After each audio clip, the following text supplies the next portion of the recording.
అందరికీ స్వాగతం. ఈ మధ్య మన దేశంలో జరిగిన 2 పెద్ద విమాన ప్రమాదాలున్నాయి కదా, వాటి గురించి మనకు అందిన సమాచారాన్ని ఈరోజు కొంచెం లోతుగా చూద్దాం. తప్పకుండా. మొదటిది జూన్ 12, 2025న అహ్మదాబాద్లో జరిగింది ఎయిర్ ఇండియా ఫ్లైట్ 171 బోయింగ్ 787 విమానం. అవును. ఇక రెండోది ఆ తర్వాత కొద్ది రోజులకే జూన్ 15న ఉత్తరాఖండ్లో జరిగిన హెలికాప్టర్ ప్రమాదం. కరెక్ట్. అసలు ఏం జరిగింది అంటే, ఇప్పుడుదాకా దర్యాప్తులో ఏం తెలిసింది, ఇవి అర్థం చేసుకోవడానికి ప్రయత్నిద్దాం.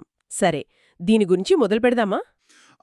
మనమిప్పుడు మాట్లాడుకునేదంతా అంటే వార్తా కథనాలు, ప్రాథమిక దర్యాప్తు రిపోర్ట్లు, ఇంకా కొంతమంది నిపుణుల అభిప్రాయాలు, వాటి ఆధారంగానే. రైట్. సరే, ముందుగా ఎయిర్ ఇండియా ఘటన చూద్దాం. అహ్మదాబాద్ నుంచి లండన్ వెళ్తోంది ఆ విమానం. Boeing 787 dream liner. అవును, డ్రీమ్ లైనర్. అది టేకాఫ్ అయినా కేవలం 32 నుంచి 40 సెకండ్లోపే అంటున్నారు. అంటే పైకి లేచిన వెంటనే అన్మాట. అంతే, చాలా తక్కువ సమయంలోనే. దగ్గరలోని బీజే మెడికల్ కాలేజ్ దగ్గర కొన్ని భవనాల మీద పడింది. ఫలితం చాలా ఘోరం. అవును, అత్యంత విషాదకరం. విమానంలో 241 మందుంటే ఒకే ఒక్కరు బ్రతికారు. కింద భవనాల్లో మరో 19 మంది చనిపోయారు. ఇంకా చాలా మందికి గాయాలయ్యాయి. ఈ ఘటనలో ఒక ఆశ్చర్యకరమైన విషయం అంటే, ప్రాథమిక దర్యాప్తులో తెలిసిందేంటంటే, ఏమిటది? మన aviation accident investigation bureau AAIB వాళ్ల రిపోర్ట్ ప్రకారం 2 ఇంజిన్ల ఫ్యూయల్ కంట్రోల్ స్విచ్లు అవి రన్ పొజిషన్ నుంచి కట్ ఆఫ్ పొజిషన్లోకి మారాయట. ఓహో! అంటే ఇంధనం ఆగిపోయిందా? అంతే. దానివల్ల ఇంజిన్లు ఆగిపోయాయని ప్రాథమికంగా నిర్ధారించారు. అయితే అసలా స్విచ్లు అలా ఎందుకు మారాయి అన్నది అదే పెద్ద ప్రశ్న ఇప్పుడు. అవును, ఎందుకంటే ఆ కాక్పిట్ వాయిస్ రికార్డింగ్ గురించి కూడా వార్తలొచ్చాయి కదా, అందులో పైలట్ల సంభాషణ కొంచెం కలవరపరిచేలా ఉంది. కరెక్ట్.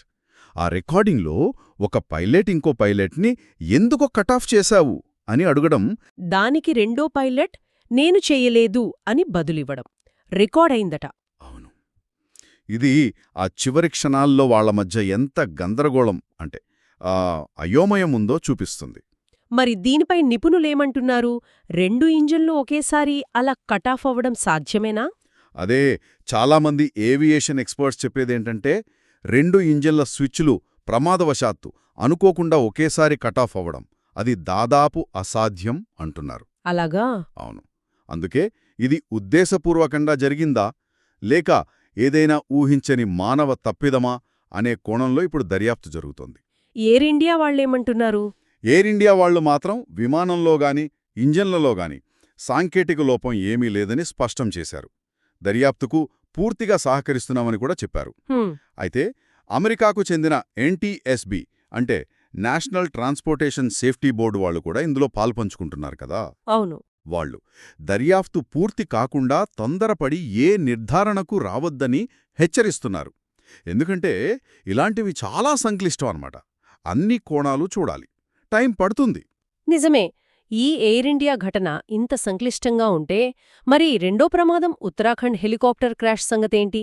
అది జూన్ 15న జరిగింది కదా? అవును, అది కేదార్నాథ్ నుంచి గుప్తకాశి వెళ్తున్నప్పుడు గౌరీకుండ్ దగ్గర కూలిపోయింది. అందులో కూడా ప్రాణనష్టం జరిగింది. అవును, అందులో 2 పిల్లలతో సహా 7 ప్రయాణికులు ఇంకా కింద భూమి మీదున్న ఒక వ్యక్తి కూడా చనిపోయారు. దానికి కారణం ఏమై ఉండొచ్చు అంటున్నారు? ప్రాథమిక సమాచారం ప్రకారం చూస్తే అక్కడ వాతావరణం అస్సలు బాగాలేదు.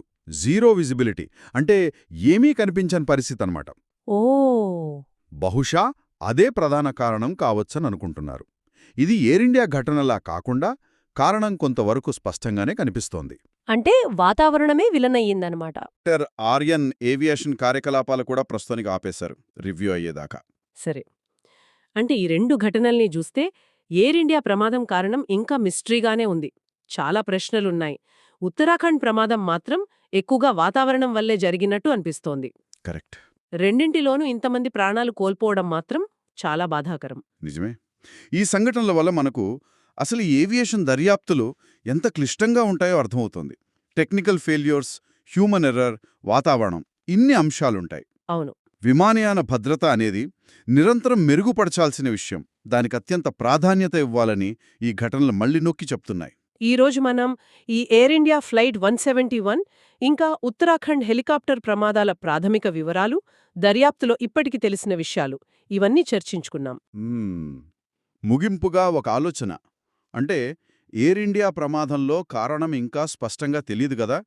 విమానయానంలో ఇంత కఠినమైన భద్రతా ప్రమాణాలు, పద్ధతులు అన్నీ ఉన్నప్పటికీ అవును. ఇంత సంక్లిష్టమైన టెక్నాలజీతో అంత తీవ్రమైన ఒత్తిడిలో మానవులు ఎలా వ్యవహరిస్తారు? ముఖ్యంగా ఇలాంటి ఊహించని పరిస్థితులు ఎదురైనప్పుడు, తక్షణ సమాధానాలు దొరకనప్పుడు ఈ ఘటన మనకు ఏం చెప్తోంది? ఎలాంటి ప్రశ్నలను ఇది లేవనెత్తుతుంది అనేది ఆలోచించాల్సిన విషయం.